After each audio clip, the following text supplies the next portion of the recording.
At banggitin mo ng ang kanyang Panginoon, ang Allah, ay nagsabi sa kanya kay Abraham, ikaw ay tumalimak. Siya ay nagsabi, ako ay tumalimak sa Islam bilang Muslim sa Panginoon ng lahat ng mga nilikha. At inihabilin ni Abraham sa kanyang mga anak na gawin ang gayong pagtalimang ito, at gayon din si Jacob na nagsabing, o aking mga anak na lalaki, katotohanan, pinili ng Allah para sa inyo ang relihiyong ito, ang Islam. Sa makatwid, huwag kayong mamatay malibang kayo ay mga Muslim na tumatalima sa Allah. O kayo ba ay naging saksi nang dumating kay Jacob ang kamatayan o paghihingalo ng kanyang sabihin sa kanyang mga anak na lalaki?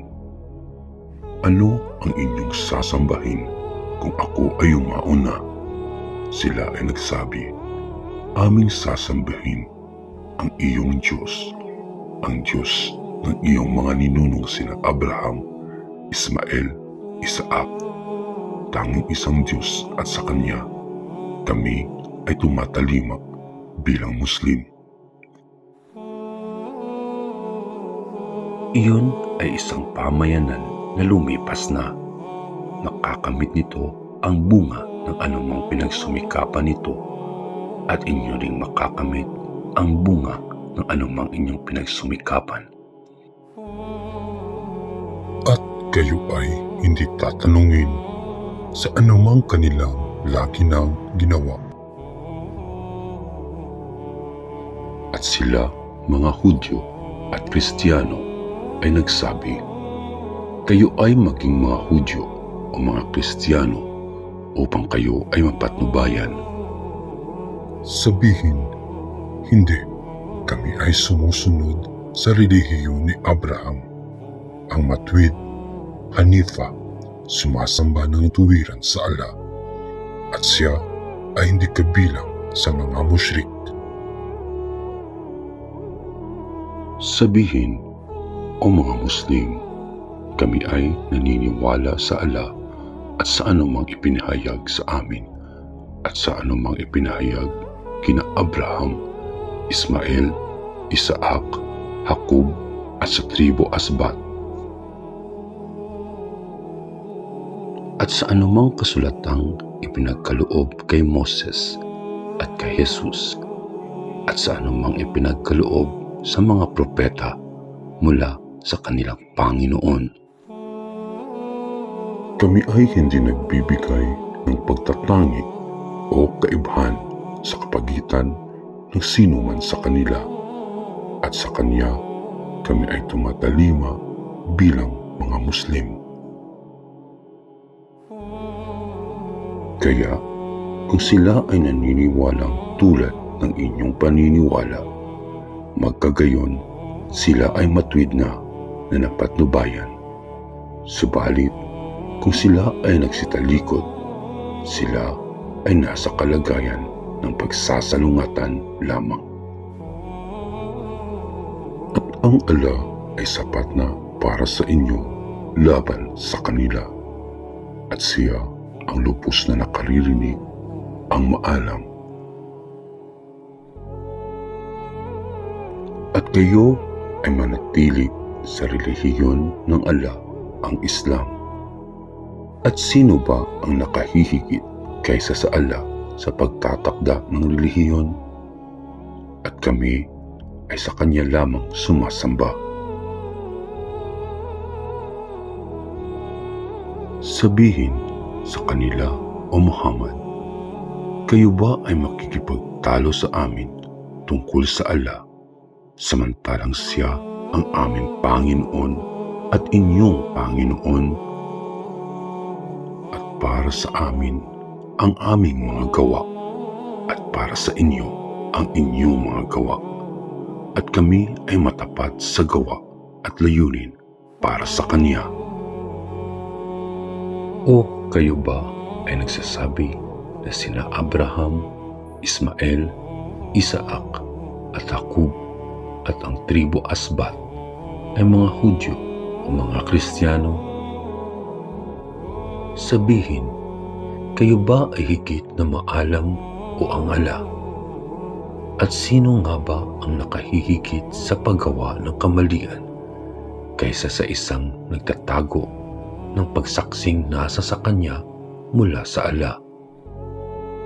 At walang hindi nagbabatid ang ala sa anumang inyong mga ginagawa, maging ito man ay mabuti o masama.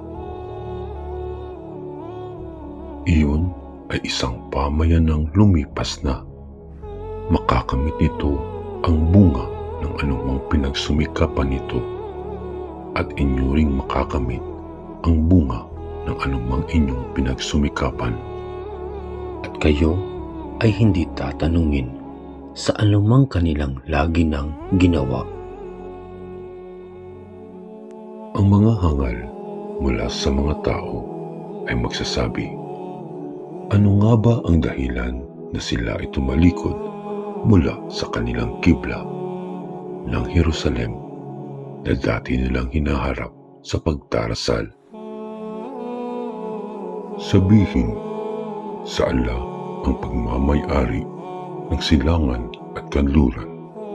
Kanyang pinapatnubayan ang sinumang kanyang nais tungo sa matuwid na landas.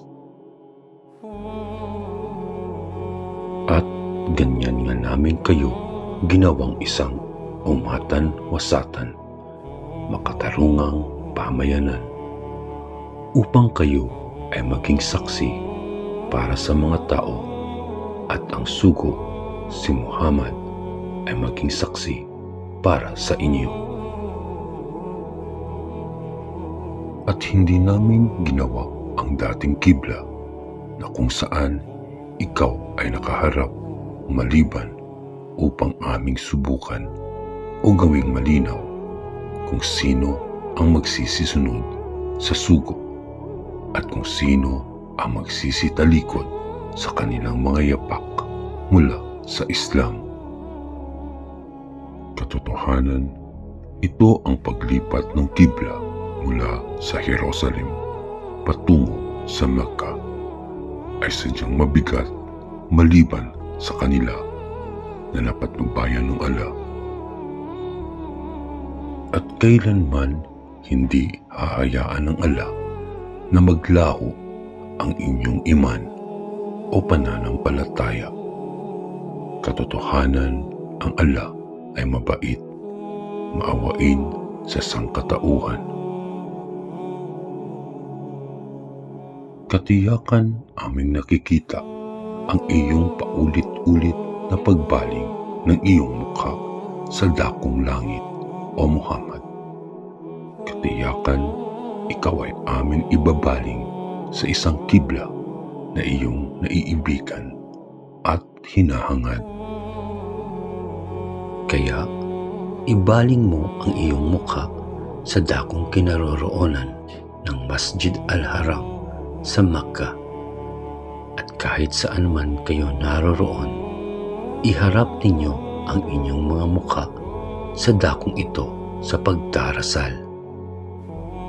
At katotohanan, yaong mga angkan ng kasulatan, Hudyo at Kristiyano, ay lubos na nakababatid na ito ay katotohanan mula sa kanilang Panginoon.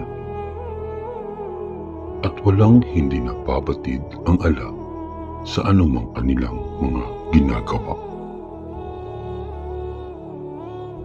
At kahit paman iyong dalhin o ipakita sa mga pinagkalooban ng kasulatan, Hudyo at Kristiyano, ang lahat ng ayat o palatandaan, sila ay hindi susunod sa iyong kibla.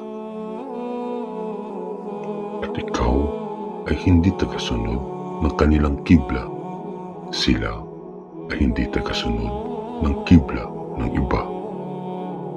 Kaya kung iyong sinunod ang kanilang mga maling pagnanasa, pagkaraan ng anumang kaalamang dumating sa iyo mula sa ala. Tunay na ikaw ay mapabibilang sa mga mapagawa ng mga kamalian. Yaong aming mga pinagkalooban ng kasulatan, Hudyo at Kristiyano, siya, si Muhammad, ay kanilang nakikilala tulad ng kanilang pagkilala sa kanilang sariling mga anak na lalaki. At ang katunayan nito, ang isang pangkat sa kanila ay itinatago ang katotohanan, bagaman ito ay kanilang nalalaman.